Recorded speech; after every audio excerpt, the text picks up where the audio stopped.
Today on the podcast, we thought we'd talk about treats and how to manage an oversupply of treats. It's something that I think a lot of parents probably battle with, isn't it? Oh, that definitely. constant whining and whinging and demanding of treats. And we've got something that I think is really going to help with that, which agree. we'll get to. I agree. Gosh, shopping. Just to keep you hanging. Yeah, exactly.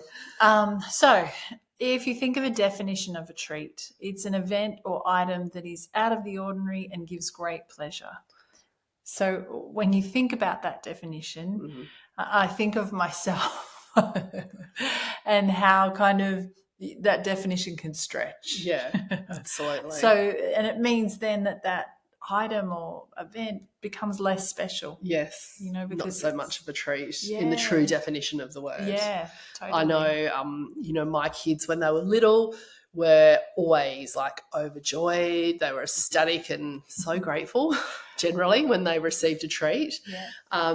Quite often I can remember that they'd be really excited to like show their school friends like once a week their tuck shop treat, which, their friends just thought they were quite mad. Like, they'd be like, yes, so what? That you've got like a bag of like Voltinis. That was their kind of treat of choice at school. Yeah. And look, to be honest, they often used to go into a frenzy at parties and free for all occasions. And that's because treats for them were actually, in the true sense of the word, treats. I think there are many aspects of parenting where I haven't done so well. I definitely haven't always been able to balance my kids' kind of desire for treats versus my unwillingness to allow them to eat kind of nutritionally void foods, endlessly. But I've always tried to be conscious of developing a really positive relationship between my kids and the foods that they consume, because I think sometimes when you put blanket bans on foods, that, we've often talked about this, that they often go the other way and they become crazy and obsessed with those foods. So that's not healthy in itself. So, I always aim to have a positive relationship or build that positive relationship between them and food. And I think that, it took me a little while, but I definitely came up with a strategy that really helped me to reach that happy medium. My kids I got to the point where I did allow them treats, not when they were really young and they knew no different, but once they were at school and, everyone else was eating treats, I allowed them to have treats, but I had boundaries around there, which we're going to talk about, I think, a really great strategy later that is going to really help you with setting those boundaries. But that allowed them to have, junky treats without them nagging and badgering and pleading with me for them all of the time. So, as I said, we're going to get to that. So talk to me, what are treat foods in your mind? Yeah, so for me, they're foods that have one or more of the following. So if they're like super ultra refined or processed. Blue. Yeah, blue 100% falls into the treat category or the avoid category if possible. If they offer little or no nourishment, if they're loaded with sugar or loaded with vegetable oil. Really, for me, the obvious ones are things like lollies and certain types of chocolate, like a lot of ice creams and hot chips and crisps and processed biscuits and cakes. Yeah. For me, they're treat foods. They're not everyday foods. Yeah. I actually hate the word treat, to be honest, because, as I said, it, for me, makes it sound really exciting. Yeah. And I don't want these foods to sound so exciting. Well, however... And you're labelling a food again. Totally. And we've talked about, labeling. Not bringing up the emotional into But this the is arena. almost like a societal norm. It's so true. It's not something. It's something that you can't just rename and expect. Yeah, I'd love to know who created it. Yeah, whether exactly. It was Coca-Cola or 100%. Some company. It always fascinates me how we even came to this point where we're calling treats because to me they're not treats. Yeah. But and it's we're going to have to in our kids' brains, doesn't it? But I think for the case of this discussion, we're going to keep calling them treats, even though I really dislike that word. Yeah. But for me, some of the less obvious kind of choices are things like, fruity, really sugary flavoured yogurts and fruit cups and juices and certain muesli bars and even health bars often are, just as processed as your obvious processed treat foods. Yeah. Brekkie bars and, drinks like Up and Go, for me, they're 100% treats. There's nothing nutritious about those things. So I could go on and on, but I think this covers kind of the most common offenders in my mind. So that we're not totally the fun police. Yes. What is okay as a treat? Like how there are definitely better choices, I believe, when it comes to treats. There's that downright bad, as in the blue, and the ugly. We should call it the blue and the ugly. My son has had a run-in with a blue lolly before, and it just sent him completely off the top. He was just out of control. But so there's the really bad and ugly that contain really damaging additives, or like a huge mix of lots of different colours and flavours that can adversely affect your child's health for a long, long period of time. Not just, we've talked about those obvious things, you get those obvious kind of, outbursts of emotion or mood or lack of concentration or hyperactivity. But we never really have fully been able to understand the long-term effects of these highly kind of preserved and processed and coloured and additive-laden foods. Yeah. Obviously the fastest way to identify the most processed and kind of damaging products for me is by like a super long list of completely unrecognisable ingredients. Yeah. I always think back to those cakes and Swiss rolls and things like that in the supermarkets that have shelf lives of 10 years. And I just think, and you look at the ingredients list and there's 50, 60, 70 ingredients. And I think, okay, well none of which I understand. And ants won't go near them. Yes, exactly. Yeah, absolutely. But for me, things like chocolate, for example, which is a common treat, I always recommend that people direct their kids towards either dark or plain or white chocolate where possible. So things like, I would choose a Freddo Frog for my kids to eat over a Caramello Koala, because the Caramello Koala has an additive in it, the caramel, which gives it the caramel flavour actually, that is definitely linked to a lot of behavioural and health issues. Wow, yeah. Say Maltesers over Smarties. Yep, that's Smarties or M&Ms. Like yeah, exactly. Maltesers actually aren't too bad from an additive perspective, loads of sugar, but, you've got to choose your battles. Yeah. Something like honeycomb over Mars bars or Snickers bars as well, because, again, loads of sugar in the honeycomb. I'm not denying that or saying that it's good for you, but compared to a Mars or Snickers, it's not got anywhere near the number of additives and numbers.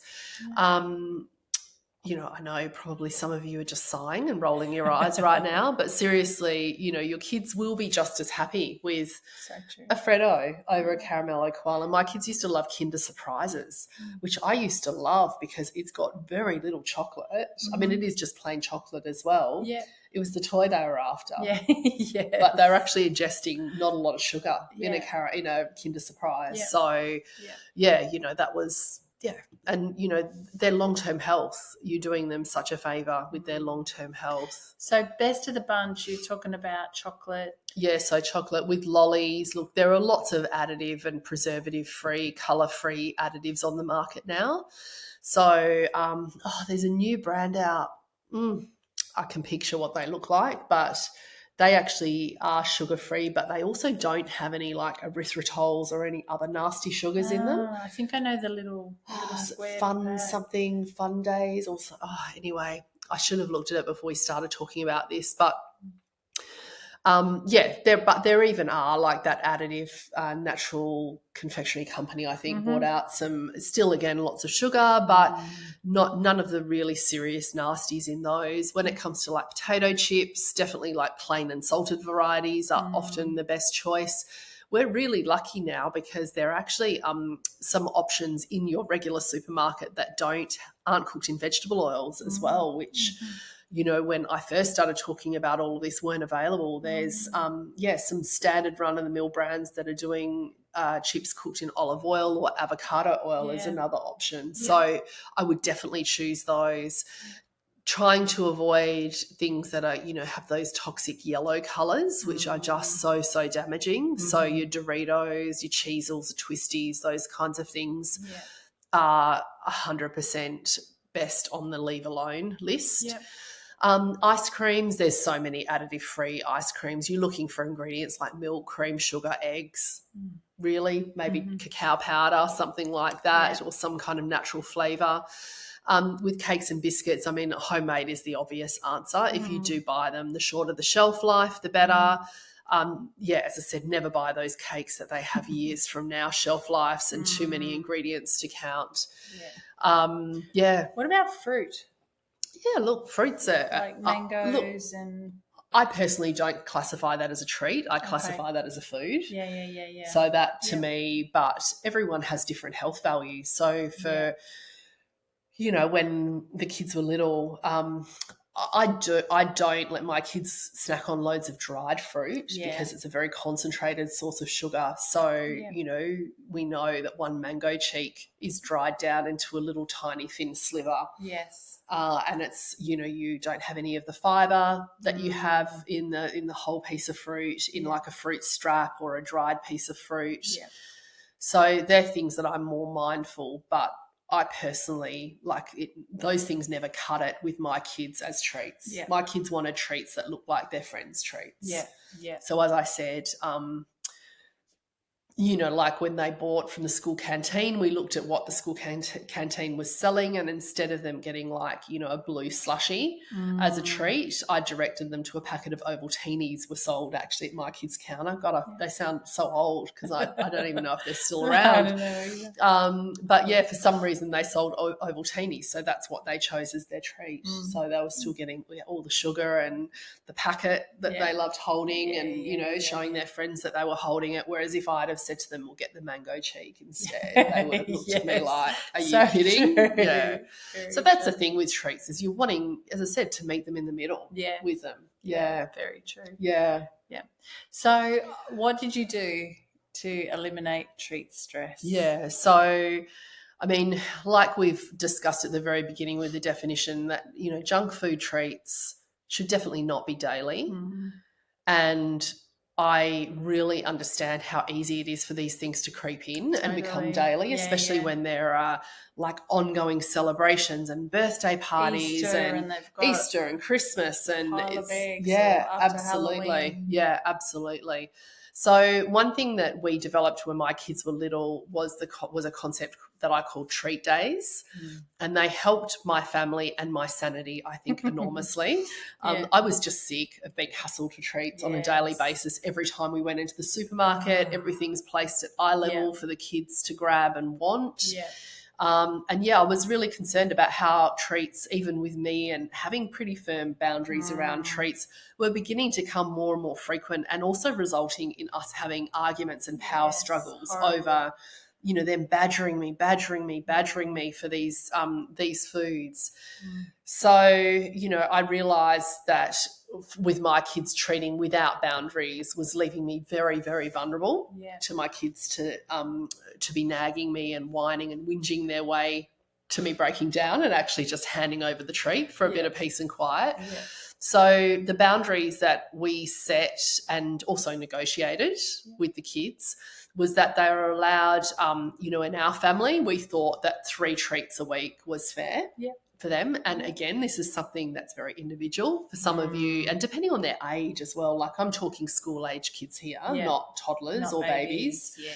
But we thought that 3 days a week was fair. We agreed on which days were their treat days. So that actually helped to satisfy their need for control and autonomy. Or to know when it was going to and that it was going to happen. Exactly. Yeah. And they also knew then not to even ask for treats on those other days. I occasionally had to kind of default back to the kids, back to the boundaries that we'd set. And, when I suppose I started the treat days when my daughter was, my son was, nearly over 3 years younger than my daughter. So he quite kind of didn't always grasp the concept of treat days. So we had to repeat the boundary over and over again to him. What day was a treat day? Exactly. What day of the week even was it? He hadn't even got to that point, really. But, that it wasn't really it got to the point where, no, today's not a treat day, honey, it's Wednesday. And that was the end of it. There was no whining. There was no hassling, which for my kids back then was like a minor miracle, to be honest. And even my really tenacious daughter just knew not to question treat days. Yeah. So I think I remember we definitely made Friday was because they got tuck shop that day. So they had sushi or something, and then they got to pick a treat from the tuck shop. Yeah. Saturdays and Sundays maybe, I think, because it was the weekend and we were likely to be out near an ice cream shop or something like that. Yeah. Birthday parties and celebrations were automatic treat days. Yeah. It wasn't like, if we were having a birthday party and it was on a day that wasn't a treat day, it wasn't like we'd never go, well, no, today's not a treat day. We were very reasonable about it. But, the thing that we found was with treats, it was also this treat day concept was a great way to enforce delayed gratification, or that concept of delayed gratification, because often we would be so important at the supermarket, for example, and it would be midweek, so not a treat day, and my kids would pick up a Kinder Surprise, as I said, which was their favourite. Yeah. And they'd be like, oh, my God, it's a Kinder Surprise. Can we have a Kinder Surprise? And before treat days, I'd have to stand and have an argument with them at the checkout about it. Yes. Whereas when we incorporated treat days, I'd say to them, look, today's not a treat day, but how about we buy the Kinder Surprise now? And on Saturday, when your treat day comes around, you can have the Kinder Surprise. Yeah. And they were happy with that. Maybe not initially, but they soon got used to the idea they could go nuts and carry on as much as they liked. Yeah. The worst that was going to happen was that we would walk out without the Kinder Surprise at all if they continued to push me. A key point is that you followed through on those treat days. And that's a massive thing, to make sure that if you do say Friday, Saturday and Sunday are our treat days, and Friday comes and then you're like, no, then they're not going to trust you, and you're going to come back to these arguments around treat days. Totally. So if it's just like, this is the day, this is how it looks and happens, they can rely on it, then you'll get less issues all around. Yeah. So, as my kids got older, their desire for treats, as much as I struggle with that word, definitely diminished. I found after kind of high sugar periods, they would start pushing for more treat food because they were in that kind of dopamine part of their brain where they were pushed, like their bodies were craving more and more sugar because we were off the back of, like I said, holidays or Easter or Christmas. And they just wanted to seek out more and more processed foods. But I just then revert to treat days. Like, we kind of moved away from them just gradually. And, I found that my kids started to place less emphasis on treats. Like, they weren't so crazy for them like they would have been prior to the treat days, funnily enough. Like, they didn't guts themselves at parties quite so much. So did you find as well, I found with mine, they might want the treat. Yes. But then when they had it or they were at a party, they wouldn't, like, my kids would taste it but not be able to finish it because they just didn't have I didn't find that. My kids just love food. Just the really sweet things. I found my kids would be like... no, you're right. It's definitely what they get used to. They couldn't... I know, it always surprised me that my kids, whenever they were offered...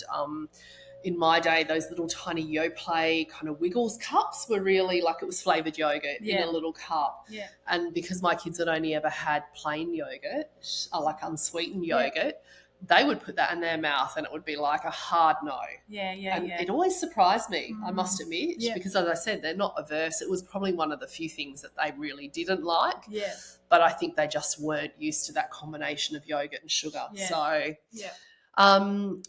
This concept of treat days is one of many things that I've definitely done as a parent to support my kids to kind of develop a healthy relationship with food that they eat.